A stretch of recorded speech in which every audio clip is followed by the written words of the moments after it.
The Tigers are taking a fairly odd, if genius, if it pays off, approach to trying to re-sign fullback Jahream Bula, tabling two slightly different contract extensions for the young number one to see if he'd like one more or the other. Bula and his management are now mulling over those two options, where signing either would keep him playing at the joint venture as their rearguard star for at least the next 3 NRL seasons, to 2029. In the first two options, the Sydney Morning Herald has reported is a 2-year deal, hence why he'd be staying until 2028 at the earliest, while the second runs to 2031 and carries a little less coin. This Sporting Base writer has heard the bigger of the two would clock in just under 7 figures, meaning Bula would be getting a pretty decent pay rise.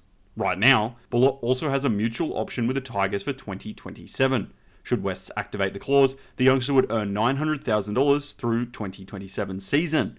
Should they turn it down and he take it up, that would drop to around $800,000. In offering these proper extensions over the clauses though, West's power brokers are hoping to keep Bula even longer.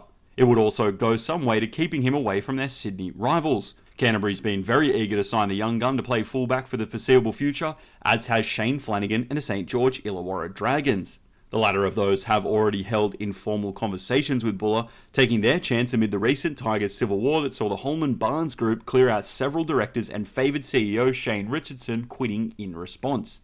Bula had been about to re-sign before the whole incident and instead took the time over the holidays to meet the Dragons and other clubs.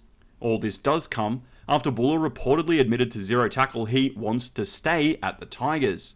At this stage, what we've heard is that the Tigers are quietly confident Bula will stay at Concord despite that heavy Bulldogs and Dragons interest, with the two different contract lengths that had been the main sticking point for Bula in talks now on the table. One of the only issues that had stuck in the way should now be dealt with in negotiations.